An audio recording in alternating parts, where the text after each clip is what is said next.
Welcome back to my channel Shanthi சண்டல் vlogs. இன்னைக்கு தேங்காய் அரைச்சி விட்ட சாம்பார் எப்படி பண்ணலாம் அப்படிங்கறது பார்க்கலாமா? அதுவும் எங்க ஊரு ஸ்பெஷல், எங்க மன்னார்குடி நீடாமங்கலம் ஸ்பெஷல் தேங்காய் அரைச்சி விட்ட சாம்பார் எப்படி பண்ணலாம், அதுலயுமே எங்க ஊர்ல விளையக்கூடிய படுக கத்திரிக்காய் யூஸ் பண்ணி நம்ம இந்த சாம்பார் எப்படி வைக்கலாம் அப்படிங்கறது நான் சொல்றேன். படுக கத்திரிக்காய்னா எப்படி இருக்கும் என்ன அப்படிங்கிறது உங்களுக்கு நிறைய பேருக்கு சந்தேகம் இருக்கும். அதையும் நான் வீடியோ இடையிலேயே நான் சொல்றேன். வாங்க வீடியோக்குள்ள போய் படுக கத்திரிக்காய் யூஸ் பண்ணி எப்படி தேங்காய் அரைச்சி விட்ட சாம்பார் வைக்கலாம் அப்படிங்கறது சொல்றேன். வாங்க வீடியோக்குள்ள போலாம். இப்போ இந்த தேங்காய் அரைச்சி விட்ட சாம்பார் வைக்கிறதுக்கு 200 கிராம் துவரம்பருப்பை குக்கரில் 3 விசில் வச்சு நான் வேக வச்சு எடுத்திருக்கேன். இதில் மஞ்சத்தூள் சேர்த்துருக்கேன், பெருங்காயத்துண்டு நல்லா கட்டி பெருங்காயமாக சேர்த்து வேக வச்சு எடுத்திருக்கேன். இப்போ அதுலேருந்து பருப்பு வந்து 3/4 பாகம் அளவுக்கு எடுத்துருங்க. கொஞ்சம் பருப்பு மட்டும் வச்சு இந்த நான் குக்கர்லேயே குழம்பு வைக்க போகிறேன். அதாவது குக்கரில் விசில்லாம் போட போகிறது கிடையாது, அப்படியே ஓப்பன்லேயே வச்சு தான் நான் வேக வைக்க போகிறேன். 1/4 லிட்டர் அளவுக்கு தண்ணி சேர்த்துக்கோங்க. 3 பச்சை மிளகா, 2 பழுத்த தக்காளி பழம் சேர்த்துருக்கேன், ஒரு பல்லாரி வெங்காயம் சேர்த்துருக்கேன். சின்ன வெங்காயமாக இருந்தால் ரொம்ப சூப்பராக இருக்கும். நான் பல்லாரி வெங்காயம் போட்டிருக்கேன். அதோட 2 கருவேப்பிலையும் நான் ஃப்ரெஷ்ஷாக சேர்த்து இதை கொதிக்க விடுறேன். கொதிக்கட்டும். இப்போ இதுக்கு தேவையான தேங்காவை நம்ம அரைச்சி எடுத்துக்கலாம்.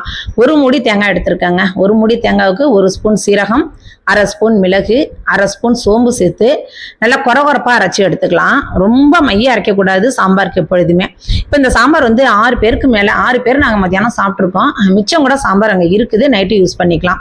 இப்போ இந்த தேங்காவை நான் சொன்னது மாதிரியே கொரகொரன்னு அரைச்சி எடுத்துக்கலாம். இங்கே தக்காளி வெங்காயம் கொதிச்சுட்டு இருக்குது பருப்புல.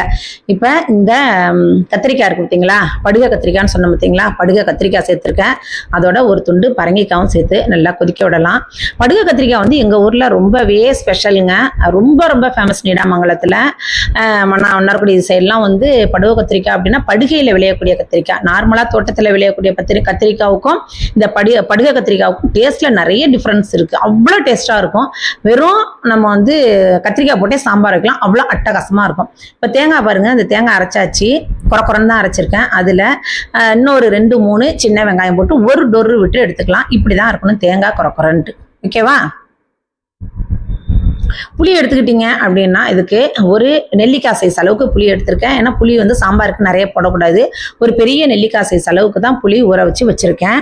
இப்போ இது அப்படியே இருக்கட்டும். இங்கே வந்து சாம்பார் வந்து நல்லா கொதிச்சிட்டு இருக்குது பாருங்கள். கத்திரிக்காய் பரங்கிக்காயெல்லாம் சேர்த்து நல்லாவே சூப்பராக கொதிச்சிட்டு இருக்குது. இந்த கத்திரிக்காயோட டேஸ்ட்டு அரோமா வாவ் வேற லெவலாக இருக்குங்க. தேவையான அளவுக்கு கல்லுப்பு சேர்த்துக்கலாம். இங்கே வந்து இந்த படுக கத்திரிக்காய் வச்சு தான் நான் கத்திரி வத்தல் போடுவேன், அதுக்கு வத்தல் போடுவேன். எல்லாமே இந்த கத்திரிக்காய் தான். இந்த சம்மரில் வந்து ரொம்ப நிறைய கிடைக்கும். எப்படி போட்டிருக்கோம் பாருங்க, வெறும் கத்திரிக்காய் அப்படியே எடுத்து நம்ம கொத்து கொத்தா சாப்பிட அவ்வளோ ஒரு அட்டகாசமாக இருக்கும். நல்லா வெந்துருச்சு. இப்போ அதாவது ஃபுல்லாக வேக வைக்காமல் ஒரு அரை பதத்துக்கு வேக வச்சா போதும். ஏன்னா இதுக்கு மேலே நம்ம ஜாமான் சேர்க்க ஃபுல்லாக வெந்துடும் உங்களுக்கு. அதனால ஒரு 50% வெந்தால் போதும். இப்போ இன்னும் கொஞ்சம் மஞ்சள் தூள் நான் சேர்த்துக்கிறேன். வீட்டில் அரைச்ச குழம்பு மிளகாத்தூள் தாங்க, அதாவது சாம்பார் பொடி அப்படின்னு வச்சுக்கோங்களேன். இது எல்லாமே கலந்தது, மிளகாய், மல்லி, சோம்பு, சீரகம், கடலைப்பருப்பு, இது எல்லாமே கலந்து அரைச்ச மிளகாத்தூள். நிறைய போட வேண்டாம், ஒரு ஸ்பூன், ரொம்ப குட்டி ஸ்பூனால 1 ஸ்பூன் தான் போட்டிருக்கேன். இது வந்து 6 பேர் நாங்கள் வந்து மத்தியானம் சாப்பிட்ருக்கோம்.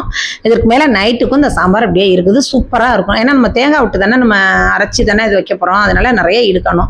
இப்போ புளி இருக்குது பார்த்தீங்களா, புளி நல்லா ஊறி இருக்குது. இதை கரைச்சி இதில் சேர்த்துக்கலாம். புளி அதிகம் சேர்க்க வேண்டாம். இதோட வந்து நான் மாங்காவும் போட போகிறேன், அதனால வந்து புளியை வந்து கொஞ்சம் கம்மி பண்ணிக்கலாம். நான் சொன்னது மாதிரி ஒரு நெல்லிக்காய் சைஸ் அளவுக்கு. இப்போ என்ன பண்ணுறோம் அப்படின்னா, நம்ம நல்லா கொதிச்சிருச்சு. ஏற்கனவே பருப்பு எடுத்து வச்சோம் இல்லையா, அந்த பருப்பை இந்த டைம்ல நம்ம சேர்த்துக்கலாம். ஓகேவா?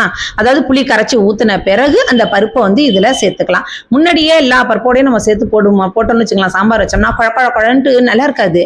அதனால இப்படி சேர்த்து பாருங்க, சாம்பார்லாம் வைக்கும்போது லாஸ்ட்ல மிச்சம் பருப்பை எடுத்து நம்ம சேர்த்துக்கோங்க, சூப்பராக இருக்கும். இப்போ வந்து உங்களுக்கு வந்து நல்லா கொதி வந்துடுச்சு. கொதி வந்தோடனே அரைச்ச தேங்காவை இதில் சேர்த்துக்கலாம். அரைச்ச தேங்காய் சேர்த்து நல்லா ஒரு கொதி, பெருசா ஒரு கொதி வந்தா போதும்பா. ரொம்ப கொதிக்க விடணும்னு அவசியம் கிடையாது. அந்த தேங்காவில் மிளகு, சோம்பு, சீரகம் சேர்த்துருக்கேன். சீரகம் 1 ஸ்பூன் சேர்த்துருக்கேன், பாக்கி 2மே 1/2 ஸ்பூன் தான் சேர்த்துருக்கேன். இது நல்லா கலந்து விடுங்க. சாம்பாருக்கு எப்பொழுதுமே ரொம்பவே வேக வைக்கவும் கூடாது பருப்பு. அதுக்கு முன்னாடியெல்லாம் வந்து பருப்பெல்லாம் வந்து குக்கர்லாம் அப்பெல்லாம் எங்கெங்க இருந்துச்சு, குக்கர்லாம் கிடையவே கிடையாது. சும்மா நார்மலா பாத்திரத்துல தான் பருப்பு வேக வச்சு சாம்பார் வைப்பாங்க. எங்க அத்தை வைப்பாங்க பாருங்க இந்த சாம்பார், கத்திரிக்காய், இந்த படுக கத்திரிக்காய் வச்ச அந்த சாம்பார், அது வந்து எனக்கு திரும்ப அந்த மாதிரியான இது வரமாட்டேங்குதுங்க.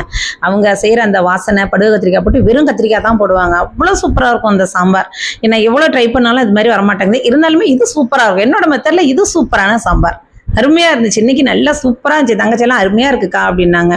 கண்டிப்பா இது மாதிரி நீங்க ட்ரை பண்ணுங்க. படுக கத்திரிக்காய் உங்க சைடு, நீங்க நிறைய பேர் நீடாமங்கலம் சைடுல உள்ளவங்க கூட மன்னார்குடி சைட்லாம் கூட பார்த்துட்டு இருக்கலாம் வீடியோ. உங்களுக்கு படுக கத்திரிக்காய் கிடைச்சதுன்னா வாங்கி வச்சு நீங்க இந்த மாதிரி செஞ்சு சாப்பிட்டு பாருங்க, சூப்பரா இருக்கும். நிறைய எங்க சைடு அவ்வளவு விற்கிது. நல்ல ரோட்ல வந்து நிறைய லேடிஸ் வச்சுட்டு இருக்காங்க. சூப்பரா இருக்கும். நீங்க படுக கத்திரிக்காயில தான் வைக்கணுங்கிற அவசியம் கிடையாது. என்கிட்ட இருக்குது. நாங்க எங்க வீட்டுல எங்க ஊர்ல கிடைக்குது, நாங்க வச்சிருக்கோம். உங்க ஊர்ல என்ன மாதிரி கிடைக்குது அது மாதிரி வச்சு இந்த மாதிரி தேங்காய் அரைச்சு விட்ட சாம்பார் வைங்க, சூப்பரா இருக்கும்.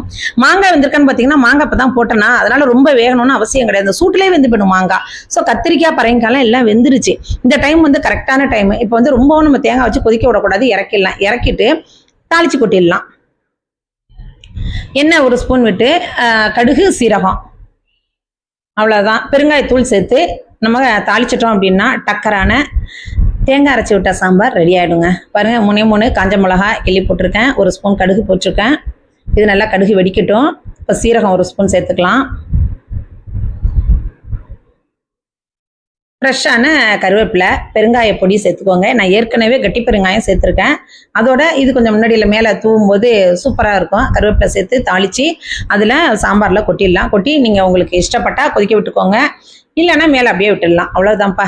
அருமையான தேங்காய் அரைச்சி விட்ட சாம்பார் ரெடி ஆயிடுச்சு. என்னோட ஸ்டைலில், எங்கள் ஊர் ஸ்டைலில், எங்கள் ஊர் மன்னார்குடி நீடாமங்கலம் ஸ்டைலில் சூப்பரான சாம்பார் ரெடி. இதே மாதிரி நீங்களுமே உங்கள் வீட்டில் ட்ரை பண்ணி பாருங்கள். செம்ம டக்கராக இருக்குங்க, அல்டிமேட்டாக இருக்கும்.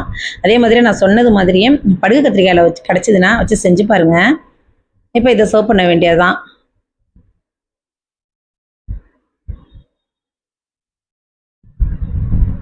அப்படியே அந்த கத்திரிக்காய் அப்படியே பிஞ்சு மாதிரி இருக்குங்க. அப்படியே பிஞ்சு அப்படியே கரைஞ்சி போகும். வெண்ணெய் மாதிரி கரைஞ்சி போகும். அவ்வளோ அருமையாக இருக்கும். பாருங்க, ரெடி ஆயிடுச்சு சாம்பார். இப்போ சாதம் வச்சு இன்னைக்கு நான் வந்து பண்ணினது வந்து சாதம் வச்சுருக்கேன். சாதத்துக்கு சைட் டிஷ்ஷாக வந்து அவரைக்காய் பீன்ஸ் கறி பண்ணியிருக்கேன். இது கீரை முளைக்கூட்டல். இந்த கீரை முளைக்கூட்டலும் முளைக்கீரையில் பண்ணினது. இந்த வீடியோ நாளைக்கு நான் அப்லோட் பண்ணுறேன் பாருங்கள். இதுவுமே சூப்பர் டக்கராக இருக்கும்.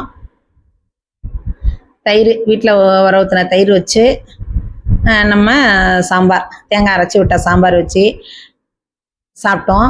சூப்பராக இருக்கும். நீங்களுமே கண்டிப்பாக ட்ரை பண்ணுங்கள். நிச்சயமாக இந்த வீடியோ உங்கள் எல்லாருக்குமே ரொம்பவே பிடிக்கும் அப்படின்னு நினைக்கிறேன். நம்ம மன்னார்குடி சைடு, நீடாமங்கலம் சைடு வைக்கிற ஃபுட்டு தான் நான் போட்டுக்கிட்டு இருக்கேன். அதுமாரி இதே மாதிரியே நீங்கள் ட்ரை பண்ணினீங்க அப்படின்னா செம அட்டகாசமான சாப்பாடு நீங்கள் சாப்பிடலாம். கண்டிப்பாக ட்ரை பண்ணி பார்த்துட்டு எப்படி இருந்துச்சு அப்படிங்கிறத மறக்காமல் கமெண்ட் பண்ணுங்கள், லைக் பண்ணுங்கள். புதுசாக நீங்கள் பார்க்குறீங்க அப்படின்னா சாந்தி சண்டல் விலாக்ஸை சப்ஸ்கிரைப் பண்ணிட்டு பாருங்கள். உங்கள் ஃப்ரெண்ட்ஸ் அண்ட் ரிலேட்டிவ்ஸ்க்கு நிறைய ஷேர் பண்ணுங்கள். மோர் மிளகாங்க, குட்டி குட்டி மோர் மிளகா பண்ணி வச்சுருக்கேன். மிளகா வீடியோவும் எடுத்து வச்சுருக்கேன், போடுறேன். செம்மையாக இருக்கும். இதை விட வேறு என்னங்க நமக்கு வேணும்? என்ன, ரசம்லாம் வைக்கலை. செம்ம சூப்பரான மதியானம் லஞ்சு ரெடி ஆயிடுச்சு. இதே மாதிரி இன்ட்ரெஸ்டிங்கான இன்னொரு வீடியோவில் மீட் பண்ணுறேன். பாய்.